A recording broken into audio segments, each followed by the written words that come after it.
ये जो आग की दहकती और धधकती लपटें आज आप ईरान के आसमान में देख रहे, ये सिर्फ तेल के डिपो नहीं जल रहे,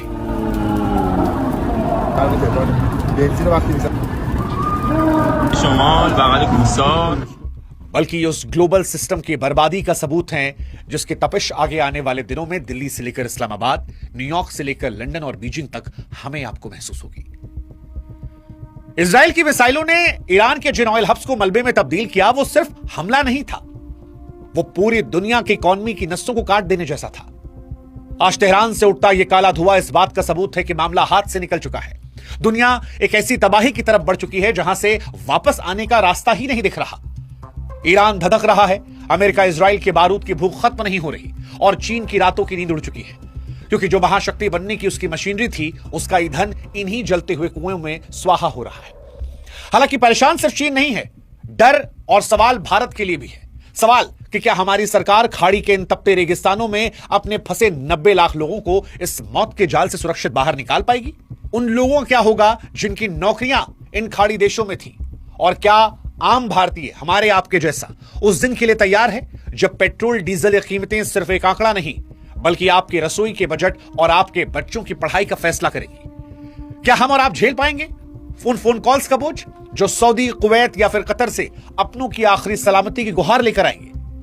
याद रखिएगा, इजराइल अमेरिका वर्सेस ईरान की यह जंग सिर्फ दो मुल्कों की दुश्मनी का अब नक्शा नहीं है, अब ये उससे आगे बढ़कर विश्व युद्ध की तरफ तब्दील हो रही है, जहां हमारी आपकी जेब, आपके राशन और आपके अपनों की सांसों पर प्रहार है। इसलिए आज वो काला धुआं जो किसी बड़े महाविनाश से पहले कायनात में छा जाता है, तो हमें लगा कि आइए डिकोड करते हैं तबाही के उन पन्नों को जो आज विनाश की एक नई और डरावनी इबारत लिख रहे हैं। नमस्कार, मेरा नाम है शुभांकर मिश्रा और आज आग की लपटें जो हैं उसकी तपिश हमें आपको महसूस होनी चाहिए, इसलिए वीडियो है। इस वीडियो की हम शुरुआत करें उससे पहले हमारी आपसे गुजारिश है कि आप हमारे व्हाट्सएप चैनल से जरूर जुड़िएगा, ताकि इजराइल ईरान वर्सेस अमेरिका युद्ध की सारी जानकारियां जो है वो हम आप तक पहुंचा सकें। लिंक हमने डिस्क्रिप्शन कमेंट सेक्शन में दे रखा है। अब सबसे पहला सवाल, क्या इजराइल ने ईरान की सांसें रोकने का इंतजाम कर लिया है? देखिए, इजराइल ने इस बार ईरान की सेना के ठिकानों को छोड़कर सीधे उसकी सबसे कीमती चीज यानी तेल को निशाना बनाया है। इजराइल की खबरों की माने तो यह हमला इतना सटीक था कि ईरान के 30 बड़े तेल टैंक और 3 मुख्य तेल डिपो देखते ही देखते आग के शोलों में तब्दील हो गए।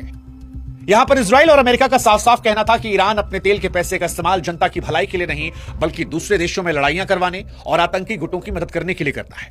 उनके मुताबिक इस पैसे की सप्लाई को काटे बिना यह युद्ध कभी खत्म नहीं हो सकता। इजराइल और अमेरिका का यह मानना है कि यह सिर्फ मिलिट्री की जीत नहीं है, बल्कि ईरान की कमाई के रास्ते को बीच में से काट देना है। इसीलिए इजराइल दावा कर रहा है कि उसने सिर्फ टैंक नहीं जलाए, उसने ईरान की